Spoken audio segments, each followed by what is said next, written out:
नमस्कार, मैं दौलत शर्मा और आप देख रहे हैं यूआईपी न्यूज़। ईपीएस 95 पेंशन के मुद्दे को लेकर आज हम फिर दोबारा मनोज जी के पास आए हैं। लेकिन जो आज का विषय है वो लगातार जो न्यूज़ में ट्रेंडिंग है कि अब ईपीएस 95 पेंशन का हल होने वाला है। 7,500 प्लस डीए मेडिकल ना जाने क्या क्या मिलने वाला है, इसके ऊपर अब लगातार चर्चा हो रही है। लेकिन जो एक खबर जो हम लगातार बात करते हैं कि अच्छी से ज़्यादा सच्ची खबर, तो इसमें मनोज जी मैं जानना चाहूँगा कि आप क्या कह रहे हो कि ये सच्ची खबर कितनी है, या ये अच्छी खबर है मात्र, या फिर इसमें कुछ सच भी है। और पिछली वीडियो पे भी जो आपके लगातार जो कमेंट आए, कई लोगों ने विरोध किया इसी सब को लेकर, ये पूरा सब्जेक्ट जो हमने किया था वीडियो में। लेकिन अब जो बुजुर्ग पेंशनर्स हैं वो कह रहे हैं कि वो वाहवाही कर रहे हैं लगातार कि हाँ कि 7,500 रुपये आएंगे, डीए प्लस डीए मेडिकल ना जाने क्या क्या मिलेगा। तो आप इसकी परत खोलिए, इसमें क्या सच्चाई है, क्या मात्र अच्छी बातें हैं? क्योंकि हम ज़्यादातर जो फोकस करते हैं अच्छी से ज़्यादा सच्ची खबर पे करते हैं, क्योंकि सबको सच सुनना पसंद है। लेकिन यहाँ पर कुछ लोग हैं जो सच के नाम पर कुछ अच्छा अच्छा बोल देते हैं या खुशखबरी लिख देते हैं, तो लोग उसी तरफ चले जाते हैं। तो कैसे उन लोगों को समझाया जाए, कैसे उनको बताया जाए कि आपको अच्छी नहीं, यहाँ पर सच्ची खबर की ज़रूरत है? देखिए, मैं सबसे पहले क्लियर कट कर तरीके से बता देता हूँ कि आखिर मैंने पिछले वीडियो में कहा क्या था, और फिर ये भी बता देता हूँ कि क्या पेंशन बढ़ेगी या नहीं बढ़ेगी, ये भी कर देता हूँ। क्या कोई तरीका है बढ़ने का पेंशन, इस विषय पे भी बात करेंगे। सबसे पहले तो बहुत सकारात्मक बात कहूँ कि पेंशन बढ़ने का तरीका है और पेंशन बढ़ सकती है। अगर कोई ये कहता है कि किसी भी तरीके से पेंशन नहीं बढ़ेगी तो वो सर्वदा झूठ बोल रहा है, हमेशा झूठ बोल रहा है। मैंने कभी ऐसा नहीं कहा कि पेंशन नहीं बढ़ सकती है, लेकिन उसके लिए आपको सही तरीका अपनाना पड़ेगा। पिछले वीडियो में हमने ये कहा, क्या श्रम मंत्री पेंशन बढ़ा सकते हैं? मैंने कहा नहीं, श्रम मंत्री नहीं बढ़ा सकता पेंशन। क्या वित्त मंत्री से मिलने से पेंशन बढ़ सकती है? मैंने कहा वित्त मंत्री पेंशन नहीं बढ़ा सकता। क्या प्रधानमंत्री के मिलने से पेंशन बढ़ सकती है? मैंने कहा प्रधानमंत्री पेंशन नहीं बढ़ा सकता। क्या ईपीएफओ पेंशन बढ़ा सकता है? तो मैंने कहा ईपीएफओ भी पेंशन नहीं बढ़ा सकता। पेंशन बढ़ सकती है तो सिर्फ संसद और संसद के जरिए बढ़ सकती है, मैंने लास्ट वीडियो में बताया था, और वो भी कानून में सुधार करके। Pension EPS 95 pension amendment bill लाना पड़ेगा। जैसे अभी वक्फ बोर्ड पे कानून है तो संसद में कानून लाया जाता है, ऐसे एक कानून है ईपीएस 95 के लिए, उस कानून में सुधार करना पड़ेगा, तब जाकर आप पेंशन को बढ़ा सकते हैं। इतनी सी बात कही थी मैंने। दूसरी बात, आपने ये कहा कि भाई मनोज भाई तो इसमें गलत क्या है, प्रधानमंत्री भी तो संसद का मेंबर होते हैं। प्रधानमंत्री एक एंटिटी है, प्रधानमंत्री बाउंड है संसद के लिए, उत्तरदायी है संसद के लिए। संसद अगर पास कर देगी तो प्रधानमंत्री भी कर देंगे। तो मैंने उसके तरीके भी बताए थे दौलत भाई, मैंने दो तरीके बताए थे। एक तो प्राइवेट मेंबर बिल के माध्यम से हम संसद में कोई कानून बनवा सकते हैं या कानून में सुधार कर सकते हैं, प्राइवेट मेंबर बिल, ठीक है। तो प्राइवेट मेंबर बिल कोई भी सांसद कर सकता है। इतने सारे सांसद सवाल पूछ रहे हैं, तो मैंने कहा ये सवाल पूछो मत, कानून में सुधार करो। तुम एक बिल लेके आओ, सरकार तुम्हारा समर्थन करे। हाँ, दूसरा होता है सरकारी बिल। सरकारी बिल यानी सरकार खुद ही बिल लेके आ जाए। सरकार बहुत सारे कानून बनाती है, तो सरकार की मंशा होगी तो वो बिल लेके आए। सीधा सीधा मिल लेना, उसने आश्वासन दे दी, मिल मुलाकात की नहीं, बिल की जरूरत है। बिल की जरूरत है, कानून की जरूरत है, कानून में सुधार की जरूरत है। क्योंकि फॉर्मूला ऐसा है कि मिनिमम पेंशन का प्रावधान फॉर्मूले के जरिए तो नहीं मिलने वाला। अब बात कुछ लोग 7,500 वाली बात है। हाँ, वही 7500 का फॉर्मूला किसने बना दिया, ये कैसे बन गया? 7500 का फॉर्मूला मनगढ़ंत फॉर्मूला है। मनगढ़ंत मैं क्यों कह रहा हूँ कि ये किसी व्यक्ति ने उठ के कहा कि यार क्या कहें क्या कहें क्या कहें, तो ऐसा 7,500 कह देते हैं, क्योंकि उसने देखा होगा कि भाई आम जिंदगी में 7,500 ठीक है, 7,500 में लोगों का काम धंधा चल जाएगा, मतलब लोगों को राहत मिल जाएगी, तो उसने अपने मन से बना लिया। फिर उसने कहना शुरू किया, फिर दूसरे लोगों ने कहना शुरू। इसके पीछे कोई बेस नहीं, अब तक तो नहीं मिला मुझे। किसी के पास बेस हो तो वो दे दे। एक व्यक्ति ने कहा नहीं नहीं मनोज भाई आप गलत बोल रहे हो, कोश्यारी कमेटी की रिपोर्ट थी, उसमें 7500 मेंशन था। उसने कमेंट में लिखा है, मैं उस व्यक्ति को कहना चाहता हूँ कोश्यारी कमेटी की रिपोर्ट में कहीं भी 7500 नहीं लिखा है। उन्होंने 3,000 के लिए कहा था मिनिमम पेंशन। क्यों कहा था कोश्यारी कमेटी ने? कि जब उनकी कमेटी बनी तो उन्होंने देखा ये फॉर्मूला, ये कानून तो पेंशन निकाल नहीं पा रहा है या पेंशन बन नहीं पा रही है लोगों की, और पेंशन इतनी कम बन रही है कि जीना मुश्किल हो रहा है। तो उन्होंने फौरी राहत के लिए, जैसे कि आपको आप सपोज करिए किसी के शरीर में कोई कैंसर है, तो अब उसको बहुत दर्द हो रहा है, तो क्या करेंगे उसके लिए? कोई दर्द की दवाई दे देंगे थोड़ी देर के लिए, उसको शांत हो जाए। कैंसर का इलाज तो नहीं हुआ ना। तो ये दर्द की दवाई थी मिनिमम पेंशन, कि उन्होंने 3,000 कहा था। कोश्यारी कमेटी ने जहाँ तक मेरी नॉलेज में, कुछ लोग अगर चेंज कुछ अलग अलग फिगर हो तो बताएं, मुझे जहाँ तक पता है 3,000 रुपया कहा था, 7,500 वहां भी नहीं कहा था। सरकार ने क्या कहा, सरकार ने बहुत सारी कोश्यारी कमेटी की बातें मान भी ली, लेकिन उन्होंने कहा कोश्यारी कमेटी बढ़ाती है पेंशन। कोश्यारी कमेटी जैसे सरकार एक कमेटी बनाती है भाई, एक मुद्दा आ गया, सरकार को पता है ये प्रॉब्लम तो है, सरकार आइडेंटिफाई कर चुकी है, सरकार के मंत्री बोल चुके हैं, सरकार के एमपी बोल चुके हैं कि भाई प्रॉब्लम पेंशन की प्रॉब्लम है, पेंशन कम है, फॉर्मूला ठीक नहीं है, तो इसका हल क्या हो, तो हल कराने के लिए उन्होंने एक जो रेपुटेटेड लोग हैं उनकी एक कमेटी बनाई, उसे हम कोश्यारी जी, भगत सिंह कोश्यारी थे शायद, वो कोश्यारी कमेटी उनकी अध्यक्षता में थी, तो इसलिए कोश्यारी कमेटी कहा गया उसको। कमेटी का काम ये था कि भाई ये प्रॉब्लम हो रही है इस कानून में, आप बताओ हम क्या करें। तो फौरी राहत के तौर पे उन्होंने कहा भाई कि पेंशनर के लिए कम से कम जब तक फॉर्मूला सही नहीं होता, कानून सही नहीं होता, 3,000 रुपया मिनिमम पेंशन कर दो, जिससे कम से कम उनको जिंदा रहने के लिए तो वही वाली दवाई है कि कैंसर का इलाज नहीं किया। कोश्यारी कमेटी की रिपोर्ट जो है, मिनिमम पेंशन इस समस्या का हल नहीं है। मैं फिर कह रहा हूँ, समस्या कहीं और है। मिनिमम पेंशन तो राहत थी थोड़ी देर के लिए कि भाई जिंदा रह ले कोई आदमी जिसको 500, 400, 200, 700, 800 रुपया मिलते हैं, एक पेंशनर आया अभी तक, वो जिंदा रह ले। तो कोश्यारी कमेटी ने ये कहा, सरकार ने क्या कहा कि भाई हमारे पास बजट ही नहीं है। सरकार ने कहा कि कोश्यारी कमेटी ने भी, मैं कोश्यारी कमेटी के लिए तो मैं अगर उनकी निंदा भी कर सकता हूँ, निंदा मैं इसलिए कर रहा हूँ कि आपने क्यों कहा मिनिमम पेंशन के लिए।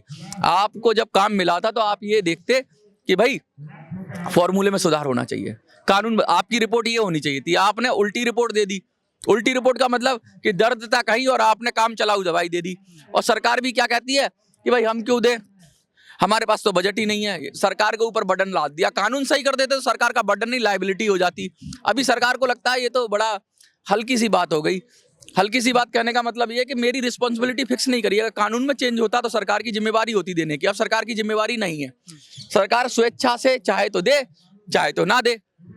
सरकार ने 1,000 मिनिमम पेंशन कर दी। 1,000 में भी बहुत सारे क्राइटेरिया लगा दिए, जिससे बहुत कम लोगों को 1,000 मिलती है। अभी भी 1,000 से कम एक पेंशनर आया था, सीधा सीधा आपके सामने आपकी कह रहा कि 800 मिलती है। तो मिनिमम पेंशन अब 1,000 कैसे देते हैं वो वही जाना है। कुछ नियम बनाया और सरकार ने घोषणा कर दी कि हमने 1,000 मिनिमम पेंशन कर दी। हमने कोश्यारी कमेटी की रिपोर्ट मान ली। तो कोश्यारी जी खुद गलत थे। उनकी रिपोर्टें सही इलाज नहीं कर रही थी। असली इलाज तो ये होगा कि इसका कानून के जरिए इसका समाधान किया जाए। इसीलिए मैं कह रहा था कि इसको एक बिल के माध्यम से किया जाए। हम ये कोशिश कर रहे हैं। कुछ साथियों ने हमारे ने सजेशन है, हमारी एक ऐप है मिनी संसद, उसमें एक सुझाव का पॉइंट है। तो वहाँ पे अभी मैं देख रहा था, तो देखिए बहुत सारे साथियों ने सुझाव भी भेजे। मैं एक किसी का नाम भी अगर तो नहीं पढ़ूंगा, क्योंकि नाम पढ़ने के बाद कभी कभी पिछली बार मैंने एक नाम पढ़ दिया था, गूगल स्ट्राइक दे देता है। गूगल कह देता है कि आप पर्सनल आइडेंटिटी रिवील नहीं कर सकते, ये कोई उनका कम्युनिटी का है। तो मैं बताना चाहता हूँ आपको कि देखिए उन्होंने कैसे लोग सजेशन दे रहे हैं। तो मैं आपको दिखाता हूँ कि किस तरीके से यहाँ पर सजेशन आ रही है। मैं अभी अपनी ऐप में ही जाता हूँ, वहाँ पे जो सजेशन आई है मेरे पास, अब तक कितने लोगों ने सजेशन भेजी और कितने लोग उसमें तैयार हैं मुझे सजेशन देने के लिए। तो मैं उनका वेलकम करता हूँ जो ऐप में जा रहे हैं। 71 के करीब सजेशंस आई हैं अभी तक, 71, ठीक है। और बहुत सारे हमारे यूजर भी, अभी मैं उनका खुलासा तो नहीं करूँगा, मैं एक सजेशन पढ़ना चाहता हूँ। एक आदमी ने जो सजेशन भेजी है लास्ट में, देखिए जो मुझे काफ़ी अच्छी लगी। एक तो कह रहे हैं कि MP MLA की पेंशन बंद कर देनी चाहिए, ये सजेशन आई है। एक लोकसभा कॉन्स्टिट्यूंसी नहीं ओपनिंग हो रही है, तो ये तो हो रही है, आपने स्टेट नहीं सिलेक्ट किया होगा। एक मजूमदार साहब हैं, इन्होंने लिखा है पेंशन मस्ट बी 7,500, ठीक है। बहुत बड़ा लिखा है इन्होंने, मैं पढ़ के बता देता हूँ। मजूमदार जी हैं, pension must be 7,500 plus DA plus medical to be given immediately with retrospective effect as we have the depositor nearly 15 lakhs to 20 lakhs. My services tenure is 30 years. EPS 95 Pension Act needs to be amendment. First, the formula given by EPFO must be removed. BJP in their manifesto assured that give 3,000 in 2014 in the presence of Sri Arun Jaitley and announcement made by the Sri Prakash Javadekar within 100 days. If they come to power, enough is enough for the, मतलब ये अपना पीड़ा भी दिखा रहे हैं और ये कह रहे हैं इतिहास भी बता, क्या बोला था, बीजेपी का भी मैनिफेस्टो याद दिला रहे हैं। ये मजूमदार साहब है और इन्होंने लिखा है पेंशनर्स गवर्नमेंट सब कंट्रीब्यूशन है, क्या कुछ लिखा है, government contribution of EPS 95 pension is just 1.16 which is perhaps the lowest among the different pension scheme. ये कह रहे हैं कि जो पेंशन का सरकार का हिस्सा है, सरकार अपनी तरफ से भी कुछ हिस्सा देती है भाई मदद के लिए, बहुत कम है 1.16 से, और सभी पेंशन स्कीम में ये सबसे कम है, इसको भी बढ़ाया जाना चाहिए। बहुत सारी बातें कह रहे हैं, तो ऐसे ही मैं चाहता हूँ कि आप भी सजेशन दें। और फॉर्मूला, और कुछ लोगों ने फॉर्मूला भी कि फॉर्मूले में क्या चेंज होगा, कैसे कैलकुलेट होगी। हम क्या करना चाह रहे हैं, हम एक बिल बनाना चाह रहे हैं, pension EPS 95 pension amendment bill बनाना चाह रहे हैं हम। तो उसके लिए मेरी टीम भी लगी हुई है, मैं लोगों से भी सजेशन ले रहा हूँ।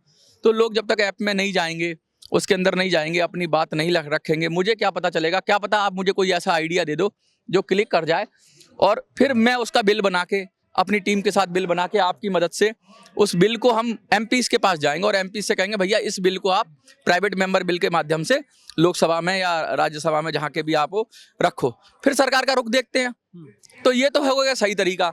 अब मैं जा रहा हूँ, आज मेरी श्रम मंत्री से मीटिंग हो गई, आज मेरी वित्त मंत्री से मीटिंग हो गई, श्रम मंत्री ने आज आश्वासन दे दिया। अब मेरे को उस मीटिंग में आप बताओ, एक अंदाजा लगाओ कि मुलाकात हुई, उस मुलाकात में बात क्या होती होगी? कुछ नहीं बात होती है, सॉल भेंट करते हैं, गले में माला डाल लेते हैं, फोटो खिंचवाते हैं और गरीब पेंशनर को बेवकूफ बनाया जाता है, और खिसक लेते हैं। भाई कानून से ही मिल सकती है पेंशन, कानून में बदलाव से ही मिल सकती है सही मायनों में पेंशन, और ये भी संसद के जरिए ही मिली होगी।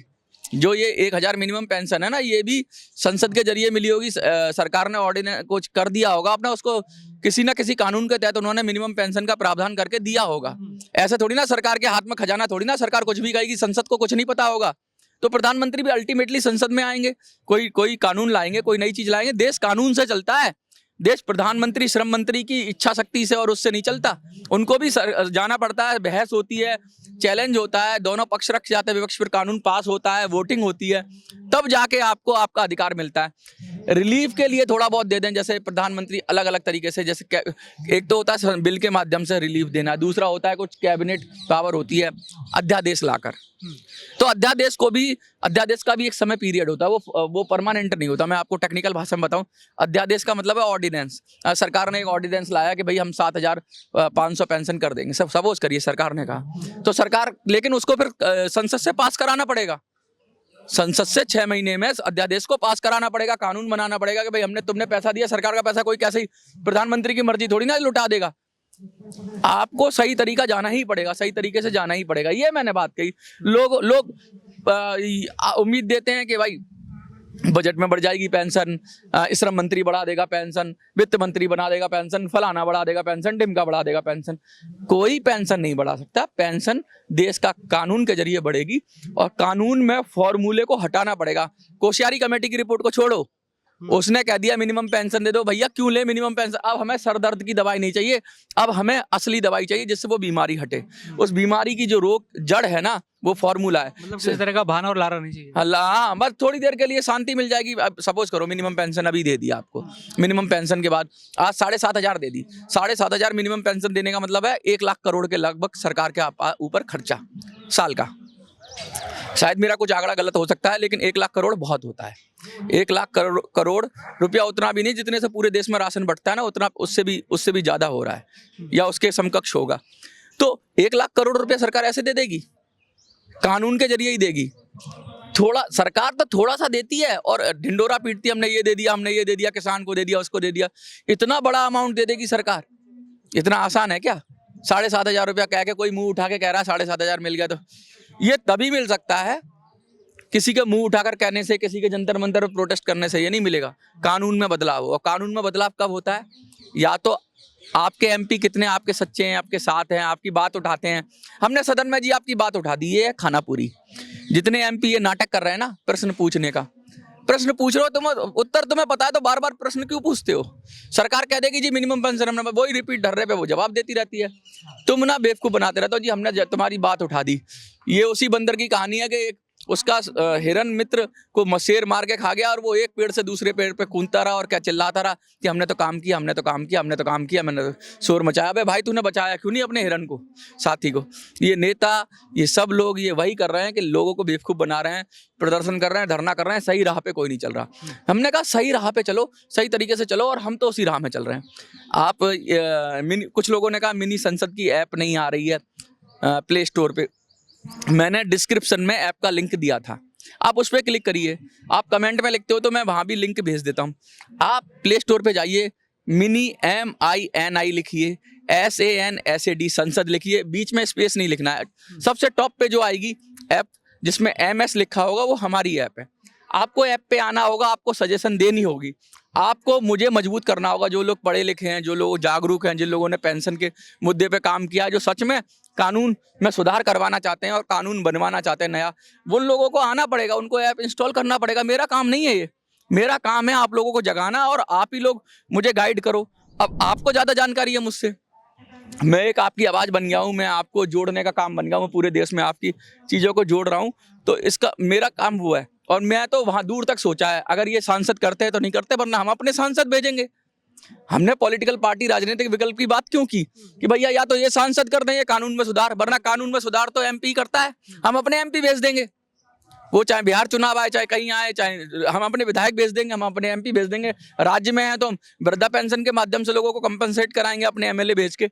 हाँ, चलिए आपने चुनाव और ये सब चीज़ों की बात करी, तो जैसे दिल्ली में BJP जीत गई, अब बिहार में चुनाव है, अब बिहार में लोग लगातार हमारी वीडियो पे कमेंट कर रहे हैं कि बिहार चुनाव में BJP को जवाब देंगे या अन्य सरकार को जवाब देंगे, लेकिन वो जवाब क्या आपको कुछ दिलाएगा? हम किसी को जवाब नहीं देंगे। हमारा ना BJP से लेना देना है, ना हमारा RJD से लेना देना है। हम पेंशनर की बात उठाएंगे और हम पेंशनर के मुद्दे पे वोट को कंसोलिडेट करेंगे। हमारा वही लास्ट से ही हमारा यही अभियान था, क्योंकि कोई भी पार्टी हो हमारे लिए कोई आवाज़ नहीं उठा रहा। क्या RJD के बहुत बड़े नेता ने कभी पेंशनर के आगे बढ़ के आवाज़ उठाई है? आपने सुना है कभी? तेजस्वी यादव ने कहा है? क्या नीतीश कुमार ने कहा है कभी? क्या BJP के किसी नेता ने कहा है, प्रधानमंत्री ने कहा है सार्वजनिक मंच पे आकर कि नहीं हम EPS 95 के कानून में सुधार करेंगे और उनको उनका हक और अधिकार देंगे? नहीं कहा। माफ करिएगा, जब कोई कह ही नहीं रहा तो हम अपना रास्ता खुद चुनेंगे। हम आज़ाद हैं। इस देश में लोकतांत्रिक तरीके से देश चलता है संसद से, और संसद में अगर हम कानून बनाने के लिए, अगर कोई हम सरकार हमारा कानून नहीं बना रही, कोई पार्टी हमारी बात नहीं कर रही, तो हम अपने नुमाइंदे भेजेंगे, वो कानून बना देंगे। पेंशनर जाएगा संसद में, कानून बना लेगा, तुम क्या कर लोगे? देश के खजाने पे कुंडली मार के बैठने का जो अधिकार है ना, लुटाने का अधिकार है, नहीं दिया जा सकता इन नेताओं को। ये चाहे जिसको बांटेंगे, करोड़ों लोग हैं, 80 लाख से ज्यादा पेंशनर हैं अभी देश के अंदर, और 7 करोड़ से ज्यादा कंट्रीब्यूटर हैं। समझ लो कि 8 करोड़ परिवार है। 8 करोड़ परिवार, एक परिवार में 4 सदस्य है, तो 8 चौक 32 करोड़ हो गए। 32 करोड़ तो BJP को वोट नहीं मिले होंगे। तो इतने लोग हैं, इन लोगों की इज्जत, इन लोगों का सम्मान, इन लोगों की रेस्पेक्ट, इन छोटे छोटे गुटों को तुम दे रहे हो। छोटे छोटे गुट खड़े हो जाते हैं, प्रोटेस्ट करते हैं, उनकी मांग पूरी कर ले। तो करोड़ों लोग, ये सिर्फ बुजुर्ग हैं, ये थोड़े लाचार हैं, थोड़े सेहत से कमजोर हैं, इसलिए तुम इनका हक नहीं दे रहे हो। ये बहुत बहुत बड़ा वोट बैंक है। तो मैं तो कोशिश कर रहा हूँ इनको कंसोलिडेट करके, इनको वोट बैंक की तरह बनाने की कोशिश कर रहा हूँ। मैं बार बार आपके चैनल के माध्यम से अपील कर रहा हूँ, मिनी संसद पर जाइए। लोग मुझे व्हाट्सएप पे मांगते हैं, तो व्हाट्सएप पर भी मैं मिनी संसद ही लिखूंगा। मेरी वेबसाइट भी है minisансad.in, वहां से भी प्ले स्टोर के लिंक को डाउनलोड कर सकता है। प्ले स्टोर पे है, कोई मैसेज ऐसा नहीं आएगा ऐप के अंदर कि ये हार्मफुल है। पहले आ रहा था क्योंकि प्ले स्टोर पे नहीं था, गूगल ने अपनी प्रोसेस पूरे किए। आप आइए, ऐप को इंस्टॉल करिए, और ऐप में अभी हम फीचर्स कर देंगे। अब बहुत सारे लोगों ने ऐप में क्या किया है, ऐप के अंदर उन्होंने अपना रजिस्ट्रेशन तो कर दिया, लेकिन माई प्रोफाइल पे क्लिक करके अपनी डिटेल अपडेट नहीं की। जैसे वो लोकसभा कौन सी है, उनकी विधानसभा कौन सी है, उनका राज्य कौन सा है। तो आपको भाई इतना लेट लतीफ़ी नहीं करनी है। जितने भी लोग आए ऐप में, 100 के करीब लोग हैं, 100 से थोड़े से ज़्यादा हैं, तो 100 लोग भी अपनी डिटेल अपडेट नहीं कर रहे हैं, तो कैसे लड़ेंगे? आपको ये काम तो करना ही पड़ेगा, और आपको भैया खड़ा होना पड़ेगा। आप बिल्कुल लाचार हो जाओगे तो मैं कुछ नहीं कर सकता। साथ ही हाथ बटाना, एक एक कदम से कदम मिला के चलने वाली बात है। अब सब लोग बोझ उठाएंगे, तो मनोज इतना पावरफुल नहीं है, इतना शक्तिशाली नहीं है। मेरी शक्ति इन लोगों से है जो खड़े हैं, और ये सोच रहे हैं कि उनके मनोज में कोई शक्ति नहीं है। जब तुम साथ खड़े हो, तुम संगठित में खड़े हो, मेरे पीछे खड़े हो, तो मनोज एक शक्ति का रूप में, क्योंकि मनोज जो कुछ भी हो तुम्हारी वजह से है। अगर तुम नहीं हो मनोज के साथ तो कुछ नहीं है, तो मनोज तो हेल्पलेस है। कौन सुनेगा मनोज की? जंतर मंतर पे खड़े होके। मैं तो आप लोगों को जोड़ने का काम कर रहा हूँ। मैंने वो माध्यम बना दिया, मैंने ऐप बना दी, मैंने यूट्यूब के जरिए जोड़ा लोगों को, अन्य माध्यमों से जोड़ा। संगठित हो जाओ और शक्तिशाली हो जाओ, और फिर मैं रास्ता बताता हूँ कानून कैसे बदलेगा। पकड़ेंगे नेताओं का गिरेबान जाके। आप कम से कम उसके लिए तैयारी तो करो। और नहीं देते नेता तो फिर चुनाव में, आपने बताया बिहार चुनाव आ रहा है, क्या ना, ईंट से ईंट बजा देंगे, और ईंट से ईंट बजाकर अपना हक और अधिकार ले लेंगे, क्योंकि कमजोर नहीं है। तो बिल्कुल अब यहाँ पर अपना हर हक और अधिकार लेने की बात है, और जहाँ पे कहीं ना कहीं अब खुद ही विकल्प बनना होगा। कानून की बात जहाँ तक उन्होंने करी कि कानून अगर बदलना है, या तो अपने किसी नेताओं को उठाएं या फिर खुद वहाँ पहुँचें और अपने सांसदों के जरिए ये सब कानून बदलाव करें। यानी EPS 95 अब बहुत बड़ी जो समस्या है उसको खत्म करने की बारी यहाँ पर आ गई है।